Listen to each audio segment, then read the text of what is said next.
Assalamualaikum warahmatullahi wabarakatuh. Perkenalkan, nama saya Novita Tia Sufiana dari Kota Serang, member Ibu Profesional Banten. Di sini saya akan sharing pengalaman saya seputar kehamilan dan melahirkan.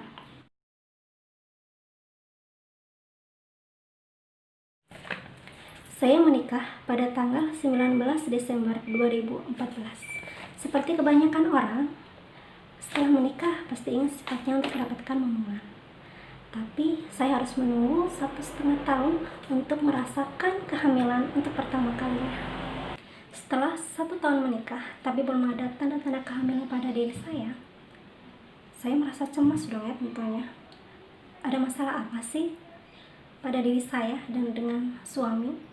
Ditambah lagi banyak pertanyaan dari sanak saudara, tetangga, teman, kapan ngisi, dan itu membuat saya tambah stres, jadi tidak rileks seperti itu. Akhirnya saya dan suami memutuskan untuk melakukan program kehamilan sebagai bentuk ikhtiar kita untuk cepat mendapatkan momongan. Saya dan suami melakukan program kehamilan di salah satu klinik dokter kandungan di Kota Serang. Nah, di situ saya melakukan konsultasi kepada dokter kandungan tersebut, dan dokter tersebut menyarankan untuk saya melakukan tes HSG atau hysterosalpingografi, karena kata dokter tersebut percuma kalau saya melakukan program kehamilan hanya diberikan obat penyubur saja, tapi saya juga harus memastikan tidak ada kendala pada sistem reproduksi saya, sehingga saya harus melakukan tes HSG. Setelah berdiskusi dengan suami, akhirnya kita memutuskan untuk melakukan tes HSG, yaitu untuk memastikan tidak ada kendala pada reproduksi saya. Saya ingin menjelaskan dulu ya seputar HSG. Apa sih itu HSG? HSG atau hysterosalpingografi itu adalah tes untuk mengetahui ada tidaknya sumbatan pada tuba falopi.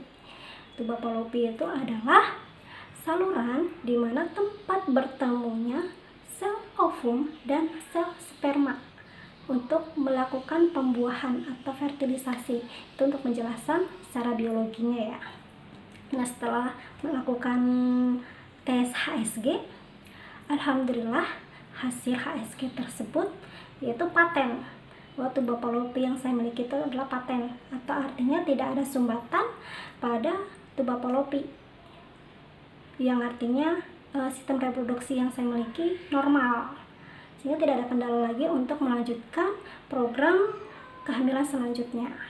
Untuk lebih jelasnya saya tuliskan tahap-tahap promilnya ya. Bulan Januari saya melakukan tes HSG seperti yang sudah saya jelaskan tadi. Bulan Februari saya datang kembali ke klinik kandungan tersebut untuk program kehamilan selanjutnya. Pada bulan ini saya diberikan obat pengatur menstruasi karena fase menstruasi saya tidak menentu, sehingga sulit untuk menentukan masa subur.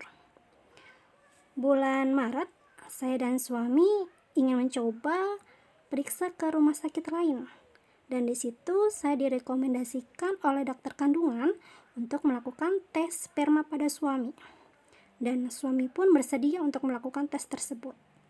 Setelah mengambil hasil tes, kita belum sempat bertemu lagi dengan dokter kandungan tersebut karena kesibukan di tempat kerjaan. Bulan April kita memutuskan untuk kembali ke klinik dokter kandungan sebelumnya dengan membawa hasil tes sperma, karena kita tidak bisa membaca hasil tes tersebut.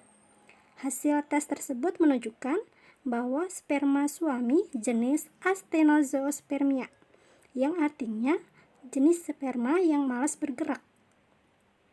Di sini dokter hanya memberikan vitamin buat saya dan suami.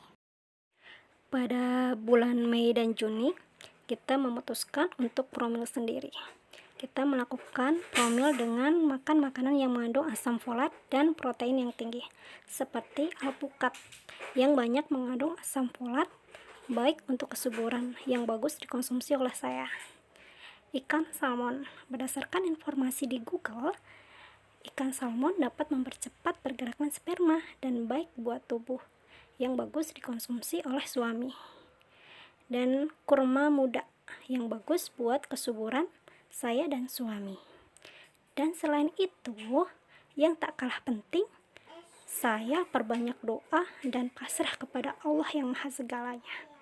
Dan alhamdulillahirrabbilalamin, pada bulan Juli saya positif hamil setelah melakukan tes pack pada tanggal 25 Juli 2016. Selama kehamilan, saya lewati dengan sukacita dan rasa tak sabar untuk segera berjumpa dengan sang buah hati. Dan di usia kehamilan 36 minggu, akhirnya saya melahirkan bayi mungil pada tanggal 1 April 2017 dengan proses sesar. Karena waktu saya melahirkan, saya dalam kondisi demam, sehingga tidak memungkinkan bagi saya untuk melahirkan normal karena air ketuban sudah berwarna hijau dan air ketuban pun sudah pecah.